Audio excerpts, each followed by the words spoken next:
என்ன சொல்லிட்டீங்க? பின்ன என்னங்க, அடுத்த மாசம் போய் கல்யாணத்தை வச்சுக்கலான்றீங்களே, அடுத்த மாசம் என்ன மாசம்? மார்கழி. மார்கழில யாராவது நல்ல காரியம் பண்ணுவாங்களா? அதான் தையில வச்சுக்கலாம்னு சொல்ல வந்தேன், அதுக்கு போய் பயந்துட்டீங்களே. அப்படியா? பயமுறுத்திட்டீங்க சம்பந்தி. இது மாதிரி பயமுறுத்துற விஷயம் நிறைய வச்சிருக்கிறேங்க. என்ன மறுபடியும் பயமுறுத்துறாரு? சம்பந்தி என்ன சொல்றீங்க? இத பாருங்க, கல்யாணத்துக்கு முன்னாடி என் புள்ளைய பத்தி நல்லா தெரிஞ்சுங்க. அவனுக்கு குடி பழக்கம், பொம்பளை பழக்கம், சூதாடுற பழக்கம் இதெல்லாம் இருக்கு. ரெடி என்ன ரெடி? டேய் சும்மா இருடா. கல்யாணத்துக்கு முன்னாடி பொண்ணு வீட்டுக்காரங்க உன்னை பத்தி தெரிஞ்சுக்க வேண்டாம். இந்த பாருமா, இதுக்கு மேலே உனக்கு சம்மதம்னா தட்டை மாத்திக்கலாம், இல்லன்னா என் பிள்ளைக்கு வேற ஒரு இடம். எப்படி வசதி?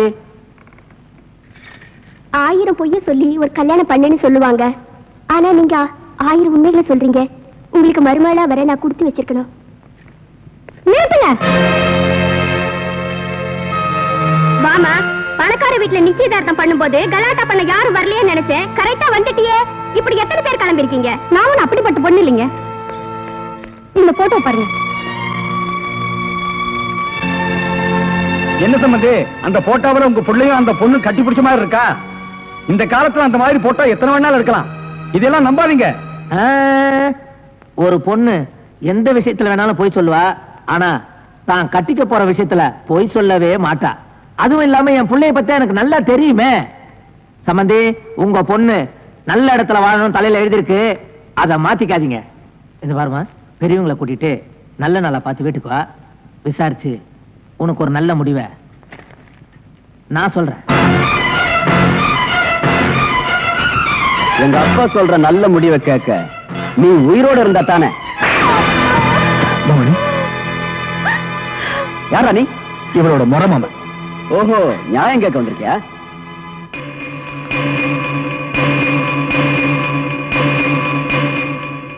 இவ கழுத்துல தாலி ஏறினதுக்கு அப்புறம் கை நீட்டு அடிச்சிருந்தேனா நியாயம் கேட்டிருக்க மாட்டேன். இவ படிக்காம படுதாரி ஆயிட்டான். புரியல? கல்யாணம் ஆகிறதுக்கு முன்னாடியே உன் குழந்தைய சுமந்துட்டு இருக்கா. என்ன சொல்ற? உன்ன மாதிரி நியாயம் கேட்கிறவங்க எத்தனையோ பேர் எங்க ஃபேக்டரிக்கு வந்திருக்காங்க. நாங்க என்ன பண்ணிருக்கோம் தெரியுமா? ஏசி ஆன் பண்ணிட்டு கொடுக்க வேண்டியதை கொடுத்து அனுப்பி இருக்கோம். நீ அந்த மாதிரி வந்தவன் தானே? உனக்கு எவ்வளவு பணம் வேணாலும் கேளு, நான் தர்றேன், வாங்கிட்டு போ. எனக்கு பணம் தேவை. இவங்க 2 பேருக்கும் ஒழுங்கா கல்யாணம் பண்ணி வைக்கிறதுக்காக, இவங்களுக்கு பழக்க போற குழந்தைகளை ஒழுங்கா வளர்க்கறதுக்காக, இவங்க 2 பேரும் சந்தோஷமா வாழ்றதுக்காக. யாருக்கு வேணும் பணம்? இவங்க கல்யாணத்தை பத்தி உட்கார்ந்து பேசுவோமா? ஆஹா, எங்க முதலாளி உன்ன மாதிரி தரங்கட்டவங்களோட பேச மாட்டாரு. அதுக்குன்னு சில ஆளுங்களை வச்சிருக்காரு. அவங்கள கூப்பிடட்டுமா? டேய் வாங்கடா.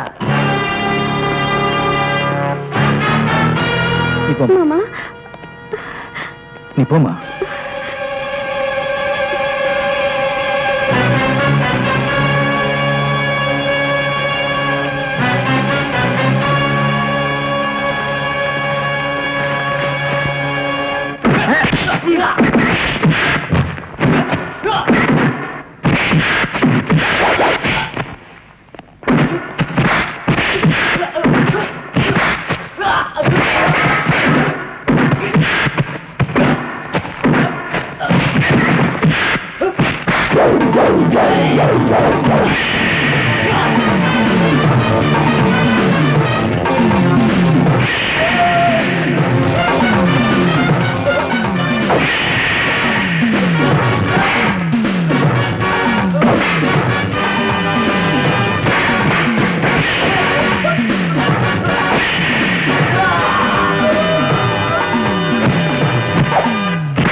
Hello, police station.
அக்கா பொண்ணுன்னு கூட பார்க்காம இப்படி அநியாயமா கொண்டுட்டாங்க சார்.